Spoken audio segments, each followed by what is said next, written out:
कभी काशी में काशी विश्वनाथ मंदिर, कभी अयोध्या में श्री राम जन्मभूमि, कभी मथुरा में श्री कृष्ण जन्मभूमि, कभी संबल में कल के अवतार की हरिहर भूमि, कभी भोज में एकदम जीर्ण स्थिति मंदिर में मूर्तियों को पता चला गंगा जी में फेंक दिए।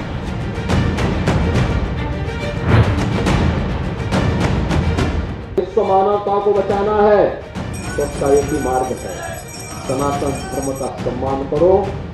सनातन धर्म सुरक्षित है तो दुनिया में सब कुछ सुरक्षित है।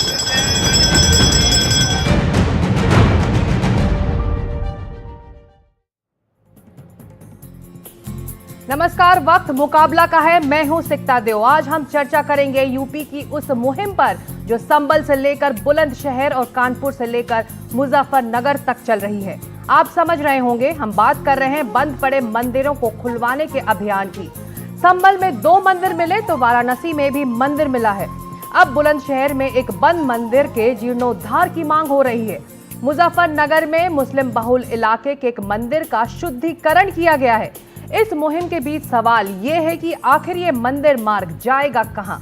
आज हम इसी मुद्दे पर चर्चा करेंगे। हमारे साथ स्टूडियो में 2 वरिष्ठ पत्रकार संजय सिंह और विनोद अग्निहोत्री, साथ ही होंगे दूसरे मेहमान भी। शलभ मणि त्रिपाठी प्रवक्ता हैं बीजेपी के, अनुराग भदौरिया प्रवक्ता समाजवादी पार्टी, आचार्य विक्रमादित्य धर्मगुरु, असीम वकार प्रवक्ता AIMIM। लेकिन चर्चा की शुरुआत करें उससे पहले ये रिपोर्ट।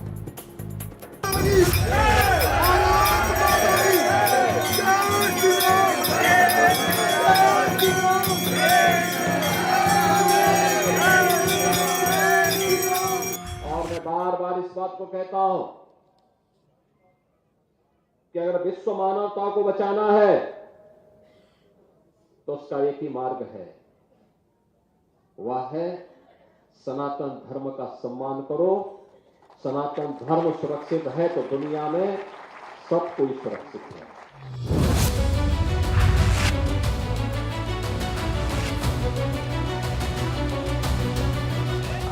ये तस्वीरें मुजफ्फरनगर की हैं। मुस्लिम बहुल इलाके में शिव मंदिर का विधि विधान और पूरे उत्साह के साथ शुद्धिकरण किया गया। उत्साह ऐसा कि मुसलमानों ने भी पुष्प वर्षा की। मंदिर की स्थापना 1970 में की गई थी। तब इलाका हिंदू बहुल हुआ करता था। 1992 में बाबरी मस्जिद ढहा दी गई तो हिंदू पलायन कर गए और मूर्तियां साथ ले गए। मंदिर में पूजा पाठ बंद हो गया, लेकिन अब एक बार फिर से इसका शुद्धिकरण किया गया है।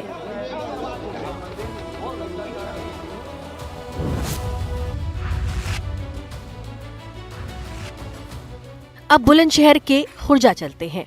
यहाँ भी एक बंद मंदिर का पता चला है जो करीब करीब खंडहर में तब्दील हो गया है। हिंदू संगठनों ने प्रशासन से मंदिर के जीर्णोद्धार की मांग की है। मंदिर के बारे में ये बताया जा रहा है कि वहाँ पर एक मंदिर था, लगभग 38 साल पहले वहाँ पे उसको मंदिर को हटा दिया गया। इस तरह की कोई भी घटना नहीं हुई है। जाटा समाज उस मंदिर को यूज़ करता था और जाटा समाज जब वहाँ से शिफ्ट करके वो किले गांव साइड चला गया तो ये कहा जाए वहाँ के लोगों ने द्वारा ये बताया गया कि जो मूर्ति थी वो मूर्ति अपने साथ ले जा करके उन्होंने विसर्जन कर दिया नज़दीकी नदी में। तो जो इस तरह की खबरें लगातार चल रही हैं उसके संबंध में स्पष्ट रूप से फिर से कह देना चाहता हूँ, किसी प्रकार का कोई भी विवाद किसी की भी पक्ष के बीच में नहीं है। अब वाराणसी चलिए।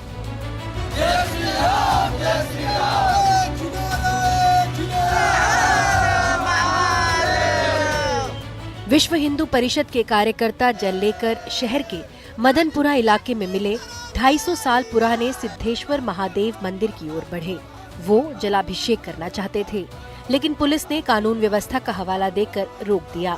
मंदिर का ताला 25 दिसंबर को खुलेगा।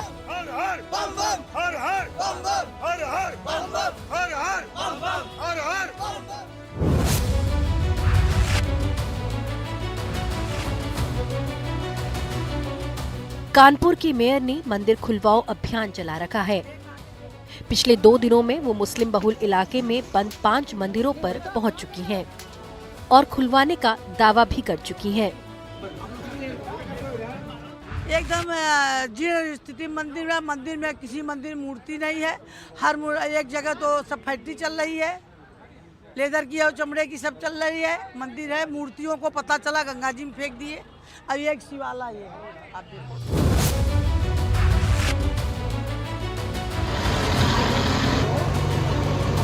अब संभल की तस्वीरें देखिए। यहाँ मिली बावड़ी में लगातार तीसरे दिन भी खुदाई जारी है। प्रशासन बावड़ी की साफ सफाई भी करवा रहा है। बावड़ी के करीब 150 साल पुराने होने का दावा किया जा रहा है। कुछ बावड़ी कुआं है बस एक, और क्या कुछ भी नहीं यहाँ पे। अब मैं 30 साल पहले 29 साल पहले देखा था, यहाँ पे कुछ भी नहीं था। बंगाली इस एरिया में है, जितना एरिया खोदा इसी एरिया में सब कुछ था, जो भी कुछ है। नहीं दूर से देखा था, अंदर घुस के नहीं देखा हमने कभी। बच्चे बताते हैं, हम तो बड़े बड़े आदमी जो हैं वो बताते हैं हम घूमे हैं इसमें। लेकिन ज्यादा एरिया में कहीं कुछ नहीं है इसमें। जितना खोद चुके इतने में ही है जो भी कुछ है। हाँ, कितनी मंजिल होगा लगभग? 1 या 1.5 मंजिल 2 मंजिल बताते हैं, इससे ज्यादा नहीं है। चीज देखने पहुंचे उसमें कुआं में कमरे हैं क्या है। ये जो घूमने आए थे, टहलने आए थे, लोग कह रहे थे कि ना यहाँ पे कुछ निकला, देखने आ गए थे बस। क्या निकला? कुआं है, बाबरी कुआं है, बावड़ी है, बस ये था। क्या नाम, नीचे पानी था, पानी पीते थे वो लोग। सुना था अपने मुंह से लोगों के, तो देखने आ गए थे बस। मतलब ये कि संभल से मंदिर के मिलने का जो सिलसिला शुरू हुआ वो लगातार उत्तर प्रदेश के दूसरे शहरों तक भी पहुंच गया। और शायद यही वजह है कि विपक्ष की नाराजगी बढ़ रही है। तो दूसरी ओर उत्तर प्रदेश के मुख्यमंत्री सनातन को राष्ट्रीय धर्म बता रहे हैं। विकसित भारत के लिए हम सबको आगे मिलकर के काम करना होगा। और मैं बार बार इस बात को कहता हूं कि अगर विश्व मानवता को बचाना है तो उसका एक ही मार्ग है, वह है सनातन धर्म का सम्मान करो। सनातन धर्म सुरक्षित है तो दुनिया में सब कोई सुरक्षित है। कि पूरी दुनिया तो उसके लिए एक परिवार है। और याद करिए, दुनिया के अंदर अकेले सनातन धर्म है जिसने दुनिया की हर जाति, हर मत, हर मजहब, हर संप्रदाय के लोगों को उसकी विपत्ति के समय शरण दे करके संरक्षण दिया है, उसे फलने फूलने का एक अवसर दिया है। ऐसे ही ढूंढते रहेंगे, खोदते खोदते एक दिन अपनी सरकार को भी खोद देंगे। पूजा स्थल पर सुप्रीम कोर्ट में सुनवाई भी हो रही है और देश की सबसे बड़ी अदालत ने केंद्र सरकार से 4 हफ्ते में जवाब मांगा है। जब केंद्र सरकार का रुख साफ होगा तभी उत्तर प्रदेश के शहर शहर बंद पड़े मंदिरों को लेकर विवाद की तस्वीर भी साफ होगी। Bureau report, NDTV India. और यही है मुकाबला में चर्चा का मुद्दा। यूपी में सनातन की मुहिम का सियासी संदेश क्या है? संबल ने हिंदू संगठनों के लिए एक बड़ा संकेत दिया है। क्या 2027 के लिए अभी से ध्रुवीकरण की तैयारी हो रही है? और क्या मंदिर मुहिम दिल्ली चुनाव के लिए सियासी इशारा है? और हमारे सभी मेहमान इस वक्त जुड़ चुके हैं। शुरुआत शलभ मणि त्रिपाठी आपसे। शलभ जी, ये मुहिम जो चल रही है उत्तर प्रदेश में, ये विरासत और संस्कृति को बचाने की मुहिम है या फिर 2027 में विधानसभा में दोबारा लौटने का रास्ता तलाशा जा रहा है? देखिए, 15 सितंबर 2023 को ऑनरेबल हाईकोर्ट ने एक आदेश दिया और हाईकोर्ट ने यह कहा कि मथुरा में एक बांके बिहारी जी का मंदिर हुआ करता था और समाजवादी पार्टी की सरकार में उस पूरी की पूरी जमीन को, सैकड़ों एकड़ में फैली हुई जमीन थी, उस पूरी की पूरी जमीन को बदल के कब्रिस्तान में तरमीम कर दिया गया। मंदिर गायब हो गया, वहां पर कब्रिस्तान बना दिया गया। समाजवादी पार्टी की सरकार में यह सब हुआ। लोग दौड़ते रहे, भागते रहे, कोर्ट में गए और आखिरकार 15/9/2023 यानी 15 सितंबर 2023 को कोर्ट ने कहा कि नहीं, जिस जगह पे अब कब्रिस्तान बना दिया गया है वो दरअसल मंदिर ही था। अधिकारियों को फटकार लगाई और ये कहा कि फौरन उसको तत्काल आप बांके बिहारी मंदिर के तौर पर उसको दर्ज करें। आपने बाबा विश्वनाथ में देखा, बाबा विश्वनाथ में किस प्रकार से एक मंदिर पे अवैध ढंग से ताला लगाया गया था, जिसको बाद में ऑनरेबल कोर्ट ने कहा कि नहीं खोलो, ये मंदिर था, यहाँ पर पूजा अर्चना होनी चाहिए। ये तो हुआ है, इस देश में हुआ, इस प्रदेश में हुआ, किसको नहीं पता है।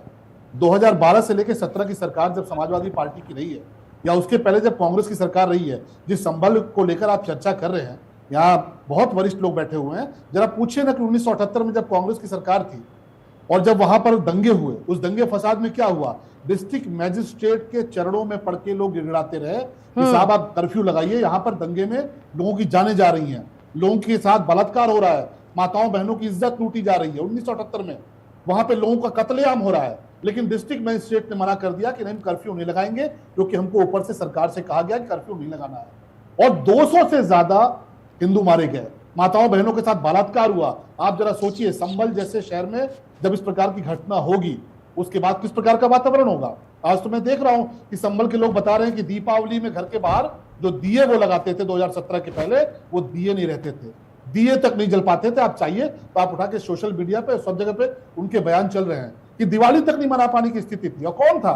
शफीकुर रहमान बर्क, जो वहां पे सांसद होते थे, जिस मंदिर को लेकर आज ये कहते हैं कि मस्जिद है, 2012 तक वहां पूजा होती थी। हमारे यहाँ एक प्रक्रिया होती है, बारात जाती है, उसके पहले माताएं बहनें निकलती हैं और बारात का स्वागत करते हैं, उसको विदा करती हैं पूजा करके, परछावन बोलते हैं। वहां पर पूजा होती थी, बारात जाती थी, रिचुअल्स होते थे, उसकी फोटोज हैं, उसके वीडियोग्राफी है। क्या हुआ कि 2012 के बाद उसको बंद कर दिया गया। तो निश्चित तौर पे जो अन्याय हुआ है, जो अत्याचार हुआ है, उसको लेकर तो आप कह रहे हैं कि अनुराग भदौरिया को मैं यहाँ लाना चाहूंगी, शलभमणि त्रिपाठी, बीजेपी ये कह रही है अनुराग भदौरिया की एक तरह से अपनी विरासत को बचा कर रखने की, उसको रेस्टोर करने की, रिक्लेम करने की ये मुहिम है, ना कि ये सियासी कोई पहल है।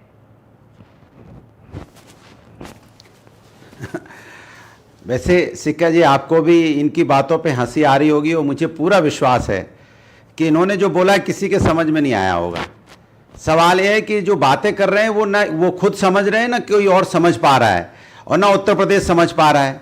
आपको 2024 में लोकसभा में बुरी हार के बाद ये लोग परेशान हैं, ये सोचते हैं कि अब जनता ने मुझे नकार दिया है, तो जनता के बीच में क्या लेके जाएं, क्योंकि विकास की राजनीति हम करते नहीं, जनता मुझे वोट देगी। अब उनका ध्यान भटकाने के लिए धर्म की राजनीति पे आके टिकना चाहते हैं। लेकिन प्रभु राम तो इन्हें आशीर्वाद दे नहीं रहे। प्रभु राम के आदर्शों के और आचरण को अपनाने वाले तो समाजवादी लोग हैं, उन्होंने अयोध्या में मुझे आशीर्वाद दिया है, और आगे जहां जहां होगा वहां से प्रभु आशीर्वाद समाजवादियों को ही देने वाला, चाहे मथुरा हो, चाहे काशी हो, चाहे ये जाए। ये भूल जाते हैं कि जबकि कौन कौन सी, उन्होंने काशी की बात की। अरे जब आप जिस तरह की बात कर रहे हैं, उसके पहले बीजेपी की 2 बार सरकार आके चली गई, तो आपने क्यों नहीं मंदिर खुलवाया, ताला खुलवाया? सवाल है कि अब आज आपको इसलिए याद आ रहा है, ये आप बहुत ये चीजें आप पहले भी बोल चुके हैं, क्योंकि संभल में जिस तरह का दंगा हुआ, किसकी नाकामी की वजह से? सरकार की नाकामी की वजह से। बहराइच में दंगा हुआ, किसकी नाकामी की वजह से? या रामपाल मिश्रा जी की मौत गई, सरकार की नाकामी की वजह से। लगातार जो दंगे आपको उत्तर प्रदेश में आज देखने को मिल रहे हैं, वो इसलिए हो रहे हैं क्योंकि इनका पुलिस प्रशासन पूरी तरह फेल हो चुका है, और ये वो लोग हैं जो संविधान का भी सम्मान नहीं करते, जनता का भी सम्मान नहीं करते, लोकतंत्र का भी सम्मान नहीं करते, जो संविधान का अनुराग जी, आप ये कह रहे हैं कि पहले से बंद पड़े जो मंदिरों की बात आज बीजेपी कर रही है, जब बीजेपी की सरकार इससे पहले भी रही, तब ये मुद्दे क्यों नहीं उठे? शलभमणि त्रिपाठी, देखिए, मैंने 2 आपको उदाहरण दिए। पहला हमने कहा बांके बिहारी मंदिर, कोर्ट ने कहा, ऑनरेबल कोर्ट ने कहा कि जिस जगह को आपने कब्रिस्तान में तब्दील कर दिया है, और आप चाहें तो रिकॉर्ड चेक कर लिए, गूगल पे सब कुछ उपलब्ध होता है, कि बांके बिहारी मंदिर हुआ करता था, जिसको समाजवादी पार्टी की सरकार ने कब्रिस्तान में तब्दील कर दिया। ऑनरेबल कोर्ट ने कहा। काशी में जो मंदिर खुलवाया, ऑनरेबल कोर्ट ने कहा कि भाई ये जवाब दे दूं, सरकार से बंद है, ये ताला क्यों बंद कर रखा है? और जरा मुझे बताइए, ज्ञान वापी के सर्वे के लिए तो समाजवादी पार्टी की सरकार थी, जब ऑनरेबल कोर्ट ने कहा कि भाई सर्वे करके आओ, और समाजवादी पार्टी की सरकार ने कोर्ट को कहा नहीं साहब हम नहीं करा सकते क्योंकि दंगा फसाद हो जाएगा। इनकी समस्या क्या है? समाजवादी पार्टी को ये तो दर्द हो रहा है कि आज दंगे हो क्यों नहीं रहे हैं, आज इस प्रकार के लोग जवाब दे दो, वहां पे दंगे फसाद अराजकता हो क्यों नहीं रही है? फरहत अली डीएम थे जब दंगे हुए संभल में, कांग्रेस की सरकार थी, फरहत अली डीएम थे, और आप उठाकर रिकॉर्ड चेक करिए 1978 कि संभल के लोग गिड़गिड़ाते रहे कि साहब जवाब ले लीजिएगा, वोट लगाइए, चलिए माताओं बहनों के साथ अराजकता हुई। तो ये लोग, यही समाजवादी पार्टी को समस्या क्या है? जवाब सवाल मेरा ये था कि सरकार पहले बीजेपी की रही शलभमणि जी, लेकिन संभल में 4 दिन में 2 बंद पड़े मंदिर मिल गए, उसे खुलवा दिया गया। मुस्लिम बहुल इलाकों में ये मंदिर थे, तो मंदिर तो पहले से भी थे। जल्दी से आपका जवाब, फिर दूसरे पैनलिस्ट को लाऊंगी मैं। जी बिल्कुल, जनता सड़कों, चलिए अनुराग जी जल्दी से जवाब, जल्दी से।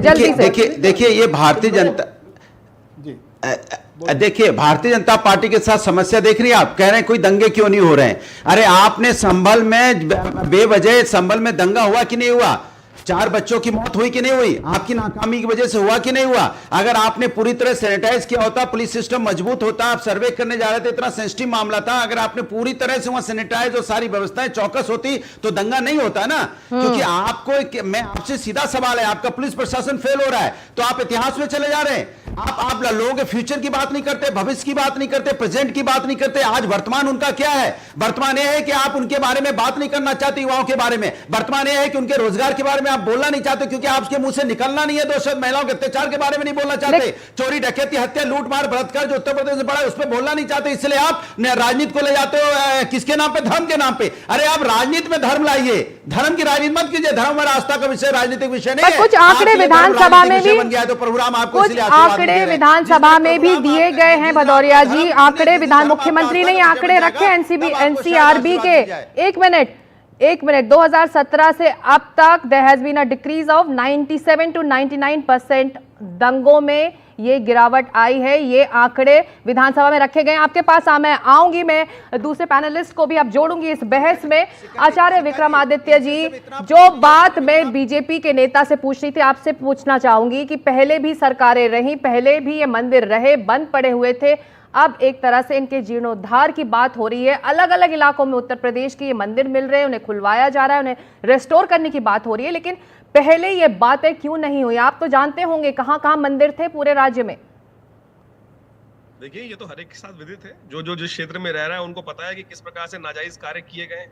मैं एक छोटा सा केस आपके समक्ष लाऊंगा, बहुत बड़ा केस है, छोटा नहीं, बहुत बड़ा ज्ञानव्यापी का केस आपके समक्ष है। मंगला गौरी जी की पूजा हो रही थी 1994 में, किसने वहां पाबंदी लगाई? किसकी सरकार थी वहां पाबंदी लगाने वाली?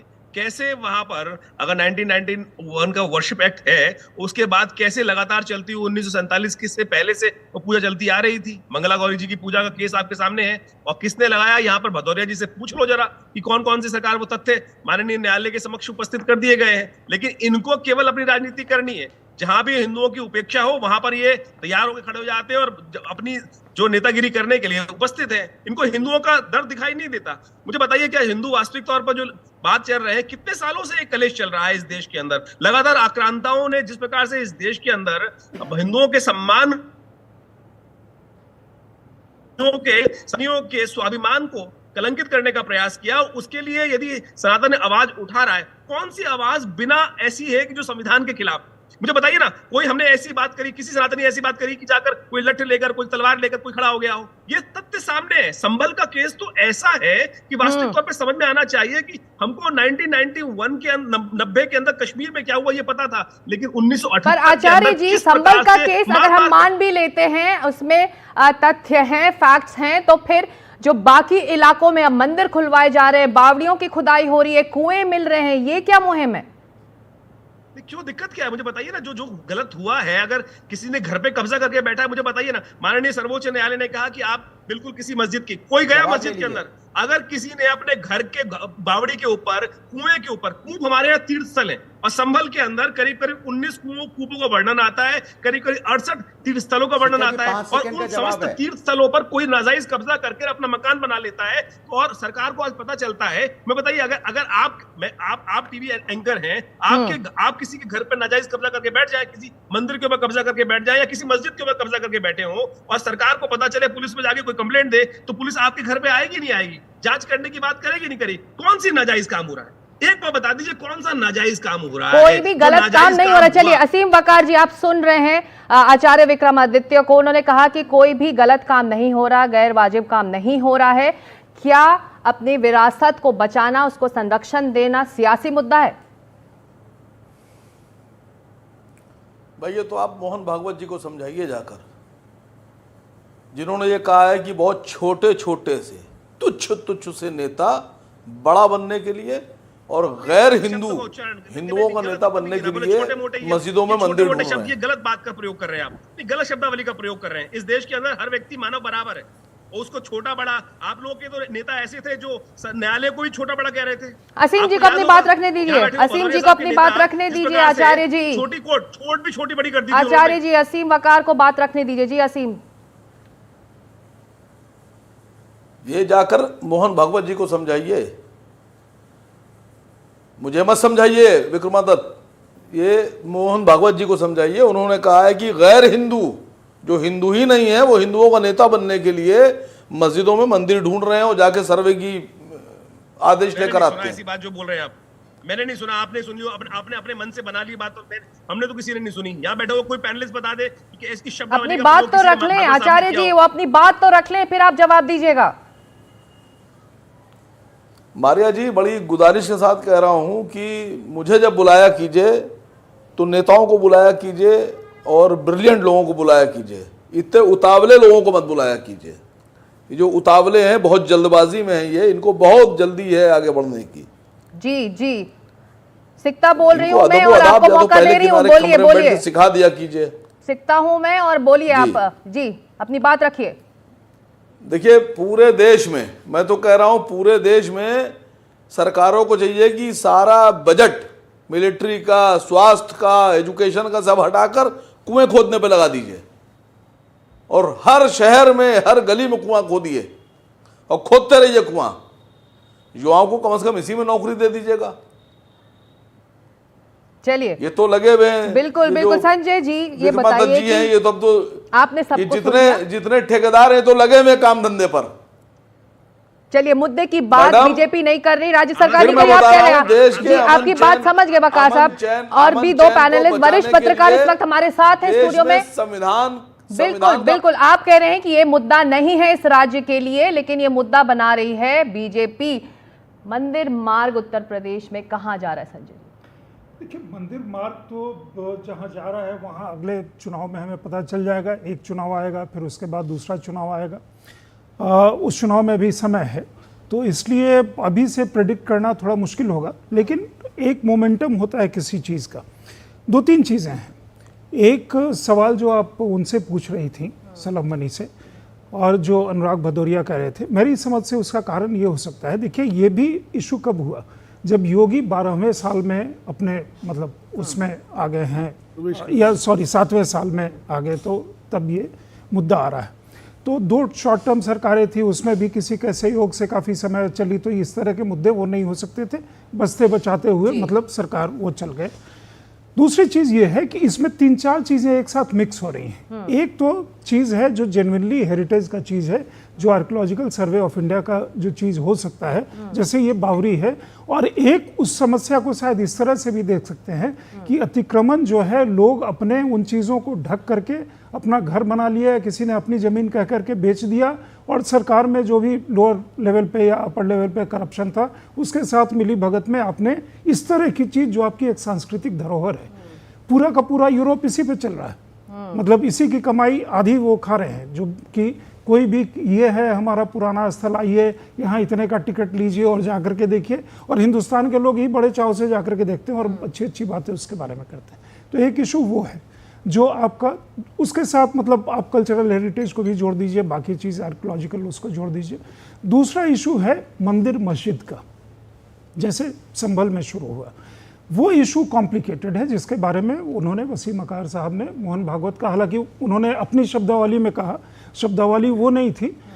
एक वहाँ पे इशू है, क्या इशू मतलब राम जन्मभूमि के सेटलमेंट होने के बाद, या कुछ लोग काशी मथुरा को जोड़ रहे थे और उसके बाद एक पेंडोरा बॉक्स जैसा वो खुल गया है, वो इशू कहाँ पे जाता है।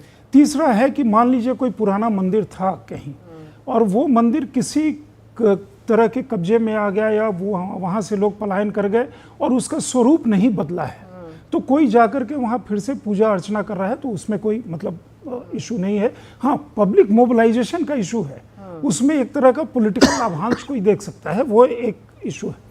तो तीन यहाँ अलग अलग इश्यूज हैं जिन इश्यूज को लेकर के चल रहा है। कुछ चीज़ों में एक बात सही है कि कोर्ट का इंटरवेंशन हुआ या एडमिनिस्ट्रेशन का पास्ट में इंटरवेंशन हुआ, कुछ चीज़ें बंद करवाई गई, कुछ चीज़ें खोली गई, और उसके बाद का जो स्पाइरल इफेक्ट हुआ है, पब्लिक मेमोरी थोड़ी शॉर्ट है, लेकिन इतनी भी शॉर्ट नहीं, जो लोग पुराने समय से देख रहे हैं उनको वो चीज़ें याद हैं। विनोद जी, एक मंदिर के खंडरों को लेकर सियासी बवाल भी मचा हुआ है, लेकिन इसके अंडर करेंट्स इस वक्त क्या कह रहे हैं? 2027 में चुनाव है। देखिए, एक तो पहले मैं तथ्य सुधार दूं, 2 बार शलम मणि जी ने कहा कि 1978 में कांग्रेस की सरकार थी, 1978 में केंद्र में भी जनता पार्टी की सरकार थी और उत्तर प्रदेश में भी जनता पार्टी की सरकार थी, और उस जनता पार्टी की सरकार में रामनरेश यादव मुख्यमंत्री थे और मुलायम सिंह, कल्याण सिंह बीजेपी के नेता, जनसंघ के नेता और लोकदल के नेता और समाजवादी नेता सब मंत्री थे। तो कांग्रेस ना केंद्र में थी और ना राज्य में थी। एक तो ये तथ्य है। ये थोड़ा शलभ भाई हमारे छोटे भाई हैं, इनको चूँकि और भी बहसों में जाना होगा तो कम से कम इसको जो है।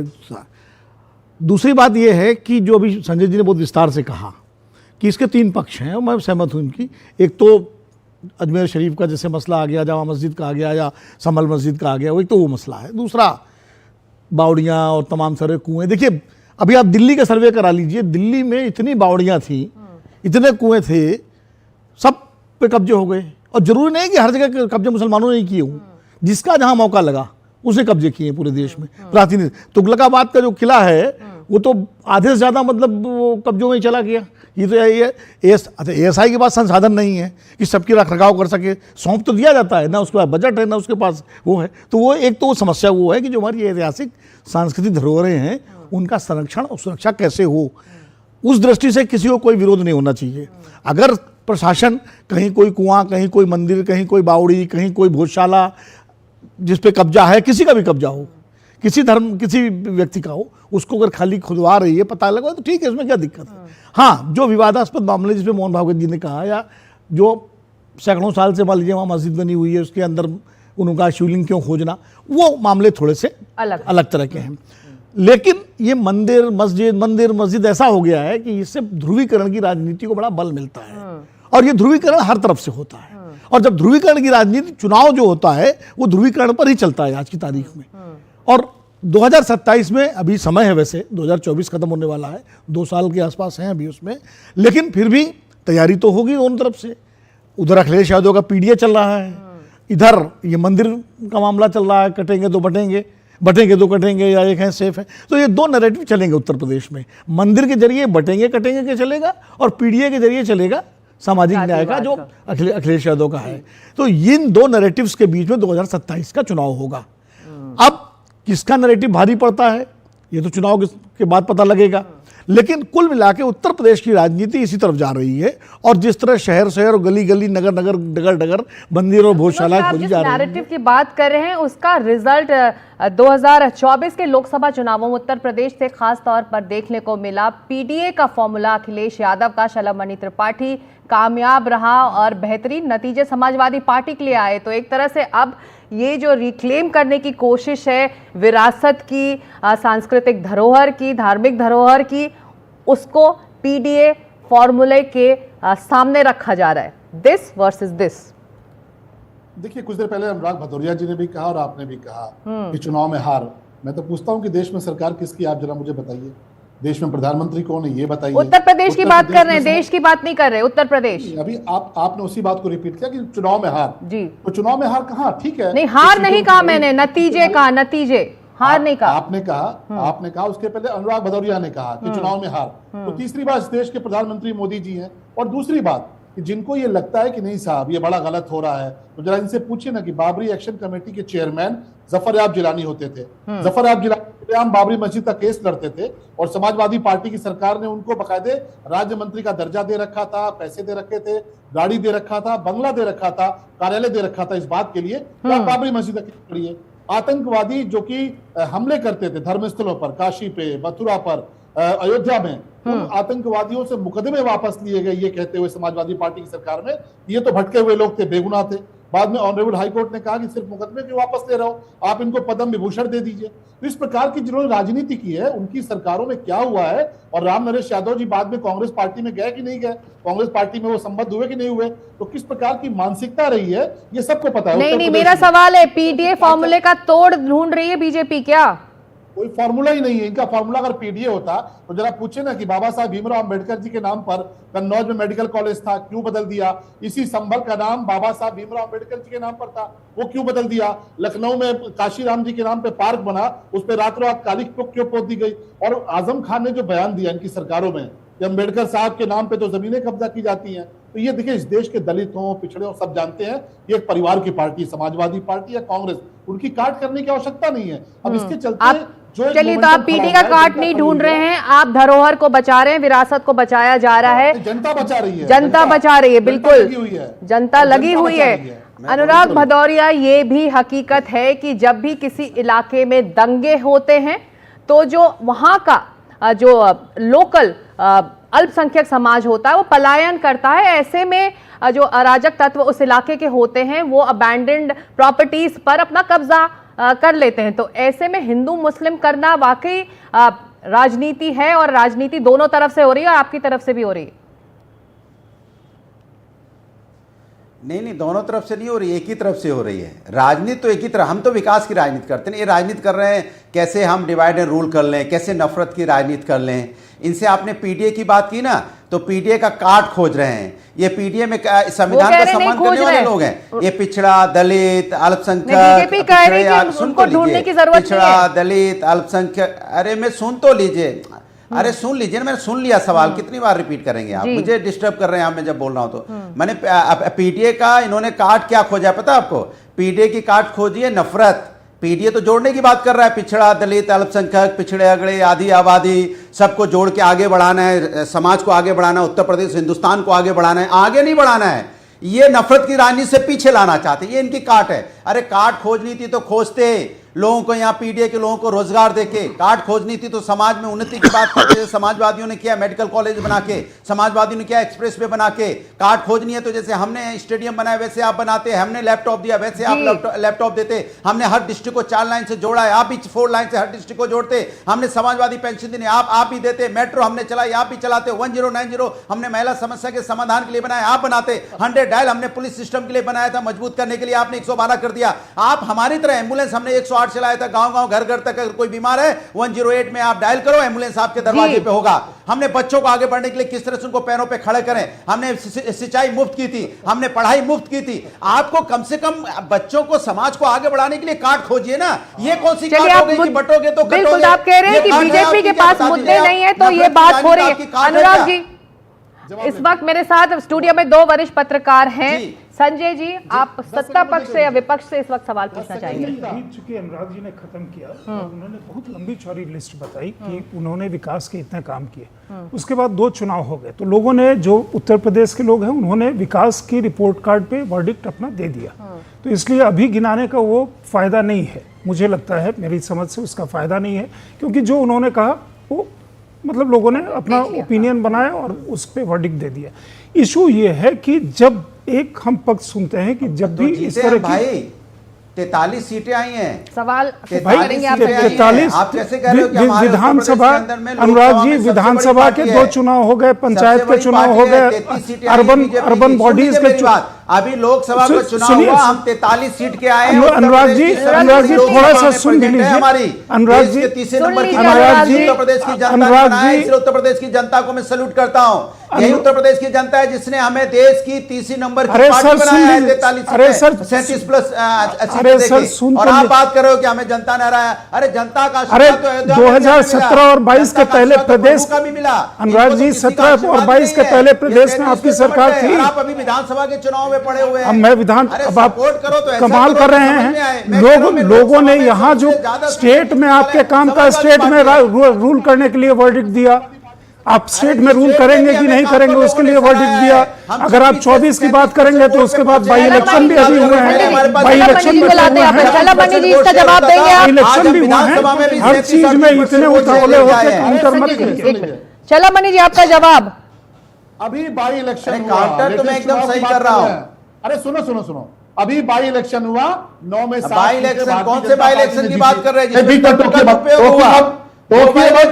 झूठ बोलने का पार्टी वो बाई इलेक्शन। अनुराग भदौरिया, आपने अपनी बात रखी, अनुराग भदौरिया आपने अपनी बात रखी, दूसरों की भी सुन लेते हैं। अनुराग भदौरिया जी, आपने अपनी बात रखी, सबने सुनी, हम दूसरों को भी सुन रहे हैं। एक मिनट अनुराग भदौरिया जी, ये सिक्का ये बिल्कुल आप डिबेट बिल्कुल चला मनी जी, बात रखिए, आपका जवाब। अभी इन्होंने कहा लेटेस्ट चुनाव हुए, लेटेस्ट चुनाव लोकसभा के नहीं है, कुछ खा पी क्या है क्या? लेटेस्ट चुनाव विधानसभा के उपचुनाव हुए हैं। 9 में 7 सीटें भारतीय जनता पार्टी, जो कि आप गुंडागर्दी करते हैं, 400 दंगे हुए आपकी सरकार में, 2-4 नहीं 400 दंगे। सचिन जाट, गौरव जाट, 2 भाई थे, अपनी बहन को बचाने गए, उसकी इज्जत बचाने गए, मुजफ्फरनगर में दंगाइयों ने मार दिया, चरमपंथियों ने, और आप दंगा नहीं रोक पाए। 400 दंगे होते थे और आप सैफई में डांस करवाते थे। ये आपकी सरकार थी, इसलिए लोगों ने कहा कि अब आपकी सरकार नहीं चाहिए, और आपको बाई इलेक्शन में मजा चखा दिया।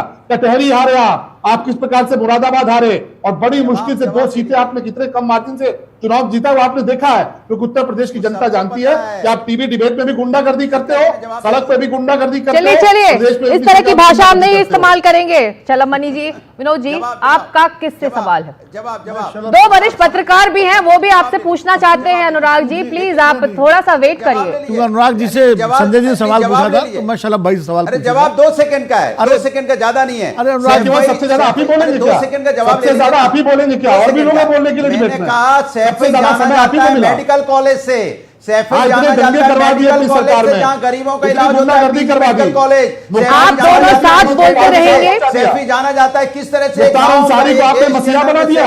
अनुराग भदौरिया, अनुराग भदौरिया, कम से कम सैफई जितने दंगाई, अनुराग भदौरिया, उत्तर प्रदेश में सबको आपने सत्ता के गलियारों में पहुंचा दिया। उत्तर प्रदेश की विधानसभा का क्या हाल कर रखा था? अनुराग भदौरिया जी आपसे सवाल लेंगे विनोद जी, लेकिन वकार साहब को मैं यह लाना चाहूंगी, क्या स्पोर्ट्स कॉलेज हो, जहां स्कूल हो, क्या आम जनता, जो शलभ मणि त्रिपाठी कह रहे हैं वकार साहब की, जो आम जनता है उत्तर प्रदेश की, वो अपनी धरोहर को रिक्लेम करना चाह रही है, तो इसमें क्या बुराई है? ये कोई राजनीति की बात है ही नहीं। मैडम, बात बुराई की नहीं हो रही है, बात मानसिकता की हो रही है कि आपकी सोच क्या है। अगर आपकी मानसिकता बढ़िया है तो बहुत से ऐसे कुएं, बहुत सी ऐसी बावड़ी हैं जिन पर हिंदुओं ने कब्जा कर रखा है। अगर आप धर्म स्थल छुटाना चाहते हैं तो दिल्ली में सैकड़ों मस्जिदें ऐसी हैं जिनके ऊपर दूसरे लोगों का कब्जा है। पंजाब में बहुत सी हजारों मस्जिदें ऐसी, सैकड़ों मस्जिदें हैं जिनमें गाय भैंस बांध रहे हैं लोग। धर्मस्थल वो भी है, छुटाई चलकर। लेकिन आपको सिर्फ और सिर्फ अपनी कुर्सी, अपनी हुकूमत बचाने के लिए आप मुसलमानों को टारगेट कर रहे हैं और हिंदुओं का तुष्टीकरण कर रहे हैं। ये पोलराइजेशन है धर्म के नाम पर। मैं फिर कह रहा हूं, शलभ मणि त्रिपाठी नहीं बोलेंगे मोहन भागवत के बयान पर। मोहन भागवत जी ने कहा है छोटे नेता बड़े बनने के लिए, और गैर हिंदुओं का नेता बनना चाह रहे हैं। चलिए इसका जवाब हम शलभ मणि त्रिपाठी से लेंगे। इस ब्रेक के बाद मुकाबला में आज चर्चा है कि आखिर मंदिर मार्ग उत्तर प्रदेश में किस तरफ बढ़ रहा है। हम लौट रहे हैं इस छोटे से ब्रेक के बाद।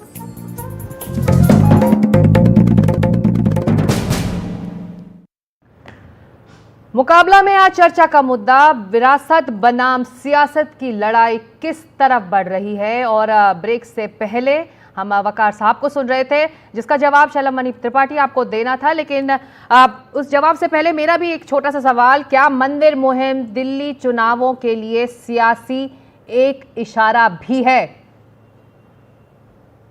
आपने मुझसे पूछा जी। देखिए, राष्ट्रीय स्वयंसेवक संघ की जहां तक बात है, एक बहुत ही पवित्र संगठन है, बहुत ही पवित्र एक ऑर्गेनाइजेशन है। संघ प्रमुख जी हों या राष्ट्रीय स्वयंसेवक संघ, हम तो उनके बताए रास्ते पर चलते हैं, उनसे मार्गदर्शन भी प्राप्त करते हैं, और हमारे लिए बहुत गर्व का विषय है। लेकिन मैं तो बहुत खुश हूं, देखिए, कि आज आसिम वकार, समाजवादी पार्टी, कांग्रेस, जो लोग पानी पी पी कर कोसते रहे इस संगठन को, इस संगठन के जो सर्वोच्च लोग हैं, आज किस प्रकार से नाम रटे जा रहे हैं। आपके डिबेट में 3 बार नाम रटे, यही तो है राम राज्य। जब आसिम वकार की जुबान से निकले आरएसएस, जब आरएसएस की प्रमुख का नाम उनकी जुबान से निकले, कांग्रेस से निकले, हम तो मानते ही रहे। हम तो हमेशा कहते हैं कि वो जो बताते हैं बिल्कुल सही कहते हैं, बिल्कुल सही उन्होंने सनातन को पढ़ाया, विचारधारा को पढ़ाया, हमारी संस्कृति को पढ़ाया। लेकिन आप नाम ले रहे हैं, आपको शुभकामनाएं, आपको बधाई। आरएसएस के दिखाए रास्ते पर चलेंगे, जीवन धन्य हो जाएगा, पार्टी आपकी धन्य हो जाएगी। आसिम भाई, ये आपको मित्रवत बहुत बड़ी सलाह मेरी है। दूसरी बात, आपने सिकता जो कहा कि दिल्ली चुनाव, अरे दिल्ली में बचा क्या है? वहां के मुख्यमंत्री का जेल जाना, वहां के मुख्यमंत्री का भ्रष्ट होना, अपना शीश महल बनाना, जो मुख्यमंत्री शीला दीक्षित जी के वॉशरूम को लेकर इतने भद्दे भद्दी टिप्पणियां करते थे, कहते थे वॉशरूम में देखो एसी लगा रखा है। वो मुख्यमंत्री स्विमिंग पूल से लेकर न जाने क्या क्या अपने सोने चांदी का वॉशरूम तक बना के रखा था। तो दिल्ली की जनता इनके बारे में समझ चुकी है, हमें कुछ करने की आवश्यकता नहीं है। और ये जन जागरण है, जनता की तरफ से उठा हुआ मुद्दा है। चलिए, बहुत कम वक्त बचा है। भदौरिया जी ने अपने हाथ उठा रखे हैं, बल 10 सेकंड में भदौरिया जी भी, उसके बाद हमें खत्म करना होगा ये बहस। देखिए सवाल यह है कि पूरी विश्व देखिए कितनी टेक्नोलॉजी आगे निकल रही है। वो देखिए कैंसर की दवा भी खोज ले रहे हैं, और हमारे यहाँ मस्जिद में मंदिर खोज रहे हैं। कमाल है, मंदिर में मंदिर खोजिए ना, मंदिर जाइए, पूजा पाठ कीजिए, प्रभु खुश होंगे। आप मंदिर तो जा नहीं रहे हो, मंदिर में पूजा प्रभु को खोज नहीं रहे हो, मस्जिद में जा रहे हो प्रभु को खोजने के लिए, इसलिए प्रभु आपको आशीर्वाद नहीं दे रहे हैं। इसलिए चलिए जहां प्रभु का बहस पर हम दोबारा लौटेंगे। आज इतना ही वक्त था अनुराग जी, इतना ही वक्त था। इस बहस में हम दोबारा लौटेंगे, क्योंकि लगता है कि 2027 तक खुदाई जारी रहेगी और तमाम ये चर्चाएं भी जारी रहेंगी। बहुत शुक्रिया चलमनी त्रिपाठी, अनुराग भदौरिया, आचार्य विक्रमादित्य, असीम वकार और संजय जी और विनोद जी, आप दोनों।